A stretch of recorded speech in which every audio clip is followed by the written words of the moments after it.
Professor Brain Brown's research shows that vulnerability fosters good emotional and mental health. It is a sign of courage. We become more resilient and brave when we embrace who we truly are and what we are feeling. The Vulnerable Scientist podcast is a space for scientists to tell their honest and authentic stories. I am your host, Sarah Nyakeri, who happens to be a scientist, informal science communicator, and I help scientists create personal websites. If you want to support this show, go to www.patreon.com/thevulnerable-scientist. You can also follow this podcast on all social media platforms at TV Scientist Pod. So could you explain to someone what food security is? So food security, it has three parts. Mm-hmm. We are talking about accessibility. Mm-hmm. Can you access food first? Can you access, say, maize, the common cereals? Mm-hmm. If I give a context like right now in the northern parts of Kenya, we have drought that is going on. Mm-hmm. So basically, a majority of those Kenyans, sadly, the accessibility is low. So they are not food secure. So that's one plank, accessibility. The second part, we have affordability. I believe you have, with the world, the way it is seen with inflation and everything, the cost of common foodstuffs going up. Even in cities like Nairobi, if we actually do a survey, majority of people are food insecure, meaning you are not able to afford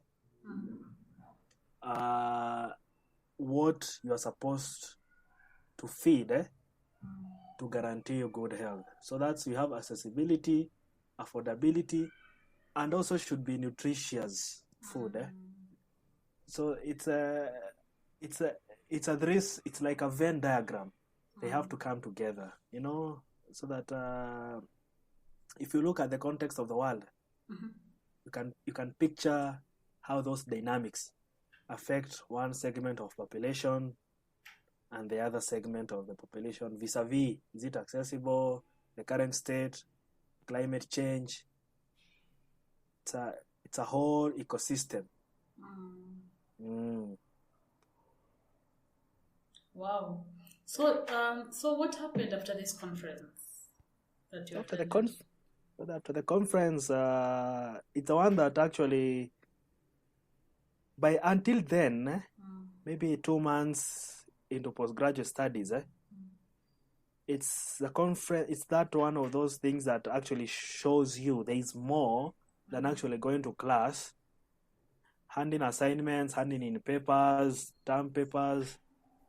There is more. It was more like the conference actually showed us, these are the scientists, this is what they do in your field.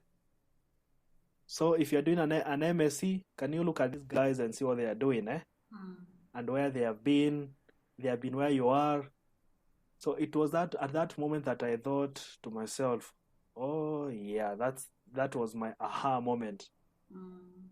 This is now what it means to be a scientist.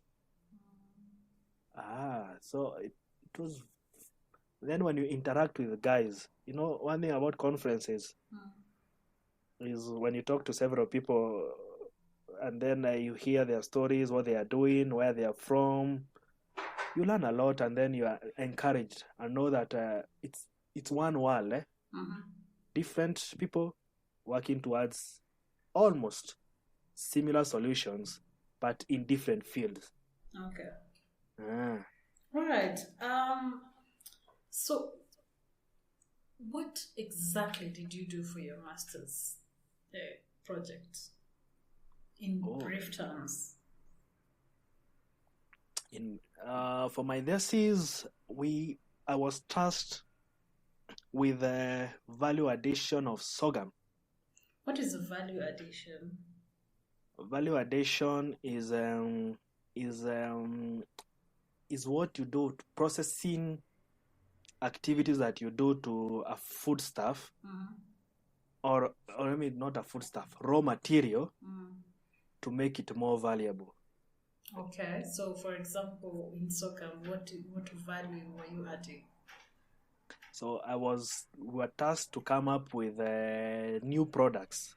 For my case, it was to I came up with sorghum-based lunch bars. You know those chocolate lunch bars? Wow. But now with sorghum, Yeah. But now you're not only, but the research part was one objective: come up with a product. The second was get the nutritional value.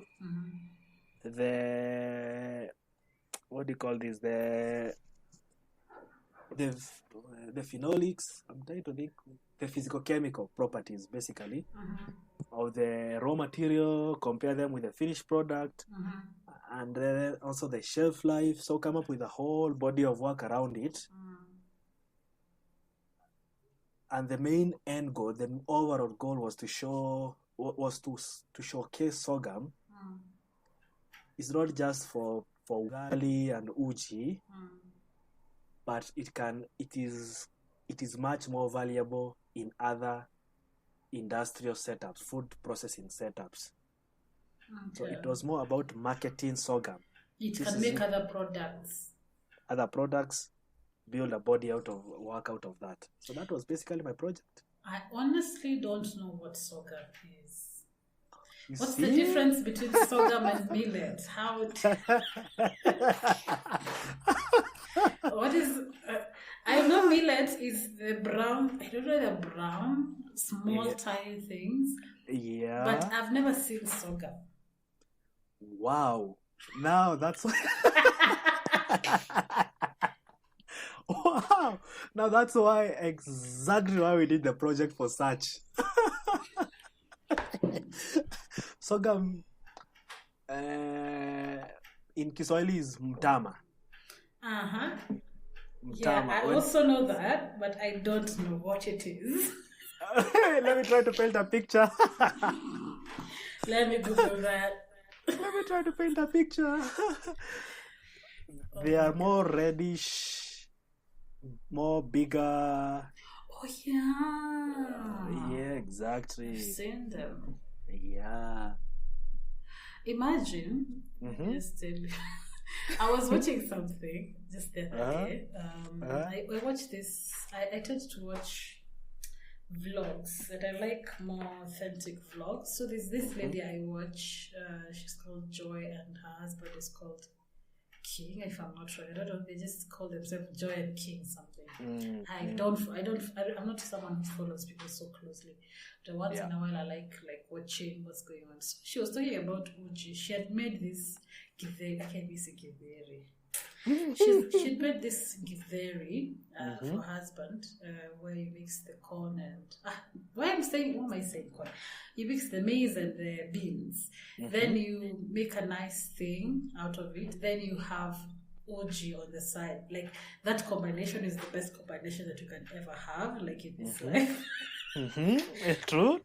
Yeah, like, the taste is very good. But what I'm talking about is, she said that uji or porridge is what you make when you mix sorghum and millet. And I was like, okay, yes, but there are other things that people mix. Of course, me, when I go to the market, I tell them, mix everything. Yeah. I don't even ask what that is. I'm like, can you just mix everything? Then I come with it here. And I make uji, but I don't know what I took. So she said that you mix sorghum and millet. I was like, what is the difference between sorghum and millet? What is sorghum? Like, I've had sorghum all my life, but I've never known what sorghum is.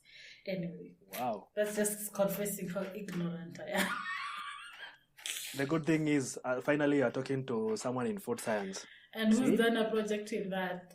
Yeah, and who has done a project in that. So, it's a good intersection. Yeah.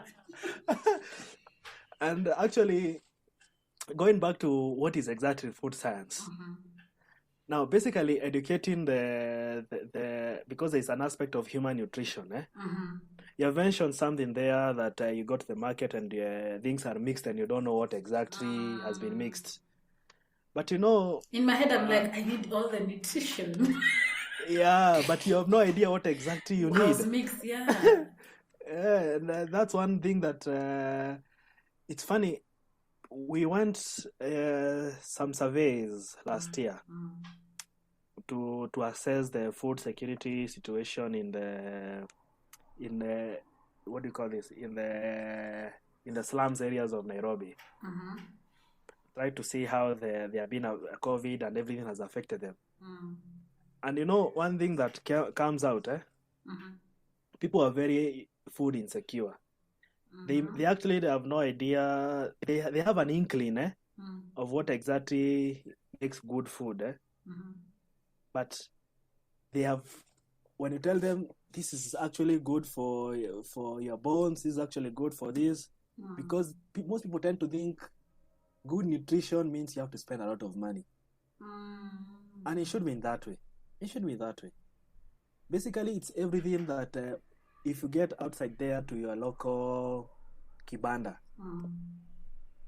those cereals, case in point, like now we are talking about sorghum and millet, those old traditional cereals that people are not aware of, they are the most nutritious. But on the flip side, most people are starting to understand maybe the advantages maybe of indigenous leafy vegetables. Case in point, the African nightshade, or what we call managu. This is my favorite. Oh my exactly. Terere. You know the amaranth. I've had this amaranth. Kindly remind me how it looks like. This is terere, right? Terere. Oh! Yes. Yeah.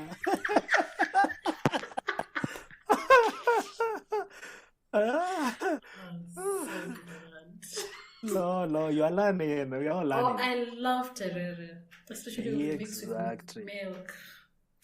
Oh, there's that. Then there's these pumpkin leaves when you mix them together.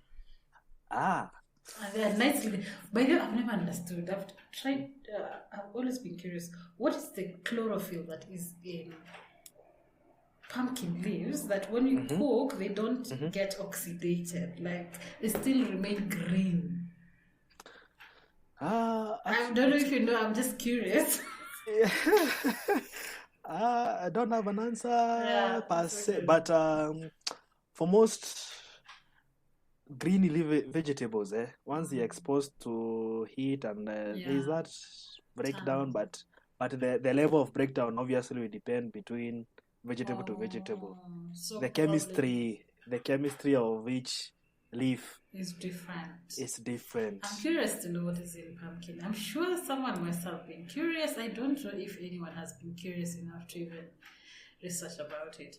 Sorry, you're saying something. You're mentioning the indigenous foods, like now you're in pumpkin leaves, the things that you can get in the market that can amount to food nutrition. Yeah, like even even fruits, like say like 3 bananas a day. It's something that is easily available to us. Basically, what I'm saying is that there is information dissemination needs to be really channeled more, because there is always that myth. To eat healthy, people tend to think it's have to be eating beef every day, tomorrow chicken, the other day fish. But it's not. It's not like that.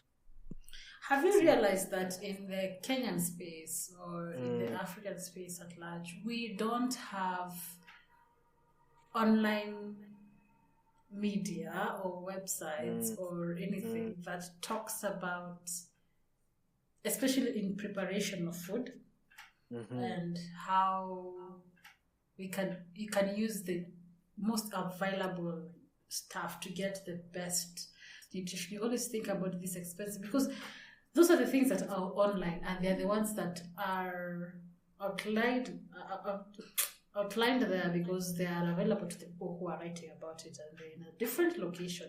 But the things that are available to us, no one is writing about them in depth and like explaining how they can really use it as food. Something like we don't talk about the things that are within our reach that are very nutritious to us. We don't talk about that. Exactly. Actually, it's a funny story.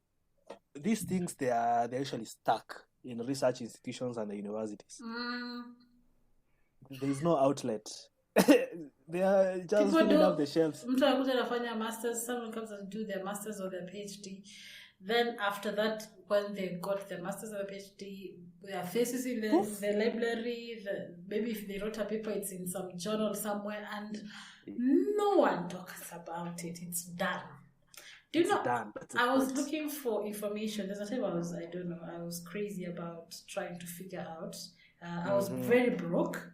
So I was trying to figure out what foods can I buy that will give me full nutrition that are easily available and cheap. So I was thinking, which foods have the best in terms of amino acids? Which amino acids are in which kinds of foods? Like, for example, beans. Yes, it's protein, but what kind of amino acids are there, and what kind of amino acids are missing, and how can I complement and get these amino acids in another food and still get something that is easily cheap for me? Like, I concentrate. I was very broke. I wanted to buy something in bulk, and I needed to buy the best in terms of protein. So I was trying to find the information. Okay, we have these lentils that are common in Kenya, but the lentils that are written on the repositories, like in terms of trying to see how much amino acids are in 1 gram, how much protein or whatever are in one whatever, you find that kind of a lentil that they have is totally different from the lentils that are here. Or the information that is there is for a kind of strain that is different, or sometimes it's not even there. Like, you can't even try to figure out what is the name of this thing that I'm looking for. It's that I have with me. Anyway, sorry, I've started talking about other things.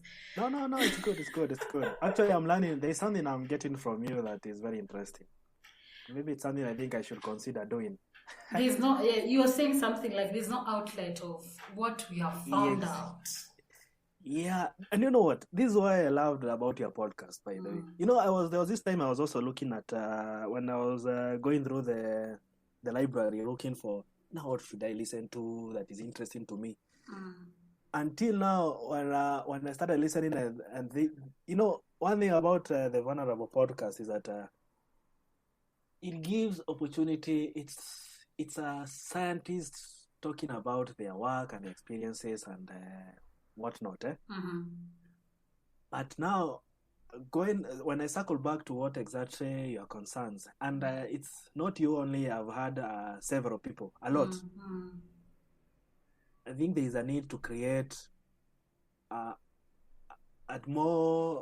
media-friendly output that is scientifically based, that is simple for people to understand, so that if someone say, I want proteins, I want this, and I have this amount of money, how much can I get? Because that is done in the outside world. Like, people break down things according to budgets, and if it's health and fitness, they talk about that and in depth, like how much of this calories are in this, or how much of this is in this. No more, because that is what they have. But in our setting, we eat ugali. People need to know how much carbohydrate is in ugali. Exactly. Actually, I've just, do they say put the nail on the head or the nail on the head? Do you know, let me tell you. So what I found out about after doing that thing, I tried to circle out and trying to see the common foods that we have here, the most common foods that people eat in their homes. And I was like, oh, wow, I've been eating, I love ugali, by the way.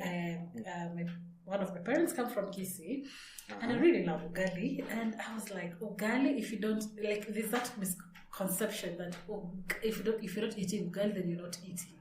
Rice is not seen as a very serious food among some communities or people even have this notion that some men, like men, if you don't cook ugali for a man, then you've not cooked.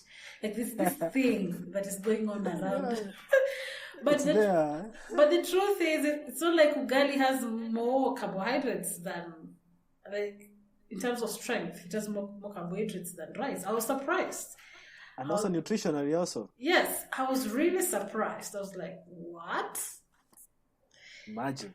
I was in all this time it was like, I don't know how many times more nutritious. I was like, what have I been eating all this time?